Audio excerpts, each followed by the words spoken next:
Hello everyone, this is the model of the heart and today we are going to discuss some important features of heart. So this is the right side of the heart, this is the left side of the heart, and on the right side of the heart there will be deoxygenated blood and on the left side of the heart there will be oxygenated blood.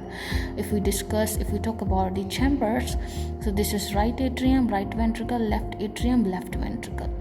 अच्छा, उसके बाद अगर हम chambers के बाद अगर कुछ important groups की बात करें जो हमारे हार्ट के अराउंड प्रेजेंट होते हैं, so if you look at here, यहाँ पर बिटवीन ये लेफ़्ट एट्रियम है, लेफ़्ट एट्रियम और लेफ़्ट वेंट्रिकल के दरमियान एक ग्रूव होता है, उसको हम कहते हैं एट्रियो वेंट्रिकुलर ग्रूव. फिर अगर हम मिड में देखें तो यहाँ पर बिटवीन टू वेंट्रिकल्स एक और ग्रूव हमारा प्रेजेंट होता है. यहाँ पर एक सेप्टम होता है, पार्टीशन होता है, एक वॉल होती है जिसको हम कहते हैं इंटरवेंट्रिकुलर सेप्टम. मीन्स इंटरवेंट्रिकुलर हम क्यों कह रहे हैं, क्योंकि in between these two ventricles है, तो हम कह रहे हैं इंटरवेंट्रिकुलर सेप्टम. और इस इंटरवेंट्रिकुलर सेप्टम में अगर आप गौर से देखो, यहाँ पर एक डिप्रेशन सा है, एक ग्रूव सा है, और इस ग्रूव को हम कहते हैं इंटरवेंट्रिकुलर ग्रूव. फिर हम जो वेसल्स अराउंड हमारे हार्ट है उनकी अगर हम बात करें, so this is pulmonary trunk, this is our pulmonary trunk, ठीक है. और ये फिर फर्दर आर्टरीज में, टू पल्मोनरी आर्टरीज में डिवाइड होगा और ईच पल्मोनरी आर्टरी हमारे लंग में जाएगी डीऑक्सीजनेटेड ब्लड लेकर. यहाँ से right side of the heart से, राइट वेंट्रिकल से ब्लड लेकर जाएगी लंग्स में, और फिर लंग्स से ब्लड प्यूरिफाई होने के बाद बैक टू द हार्ट आएगा आपके इस लेफ्ट एट्रियम में through this pulmonary veins. So each lung से फिर 2 पल्मोनरी वेन्स आएंगी और लेफ्ट एट्रियम में अब सारा का सारा ऑक्सीजनेटेड ब्लड जो प्यूरिफाई हो गया लंग्स में से लेफ्ट साइड में लेकर आएंगी. अच्छा, और यहाँ पर अगर आप देखो, this is arch of aorta and this ascending aorta आपको 2 आर्टरीज मेन देगा. This is coronary artery, right coronary artery, and this is left coronary artery. So ये राइट कोरोनरी आर्टरी फीड करेगा, यानी ऑक्सीजनेटेड रिच न्यूट्रिएंट्स वाला और oxygenated वाला blood देगा आपके right side of the heart को, और आपकी लेफ्ट कोरोनरी आर्टरी फीड करेगी आपके left side of the heart को.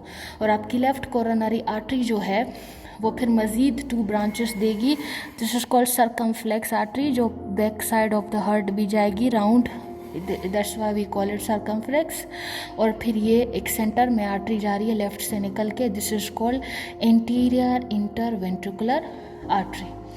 ओके, फिर अगर हम ये जो this is arch of aorta, फिर हम इन अगर 3 आर्टरीज की बात करें तो ये जो सबसे पहली वाली है आपकी लेफ्ट साइड पे, this is called left subclavian artery, this is left common carotid artery, and this is brachiocephalic trunk या ब्रेकियोसेफेलिक आर्टरी. फिर ये मज़ीद 2 यहाँ पर हम नहीं देख सकते हैं, लेकिन ये मज़ीद हमें फिर 2 ब्रांचेस इससे निकलेंगी जिसको हम कहेंगे राइट सबक्लेवियन आर्टरी और राइट कॉमन कैरोटिड आर्टरी. अच्छा, अब अगर आप इधर देखें, so this portion is called superior vena cava and this opening inferior vena cava, inferior superior, और ये दोनों inferior superior will drain blood into the right atrium, right atrium में blood drain करेंगी. अगर superior vena cava से अगर आप यहाँ पर देखो, ये 2 ब्रांचेस जो हैं आपकी, ये आपकी है right subclavian vein and this is left subclavian vein. ये राइट और लेफ्ट सबक्लेवियन वेन्स ये एक्चुअली ब्लड ड्रेन करेंगी from arms, head, neck, brachiocephalic arms, head and neck.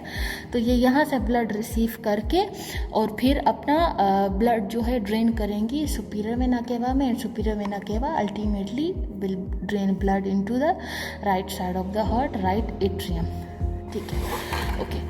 अब ये अगर आप देखो, again as I discussed, this is superior vena cava.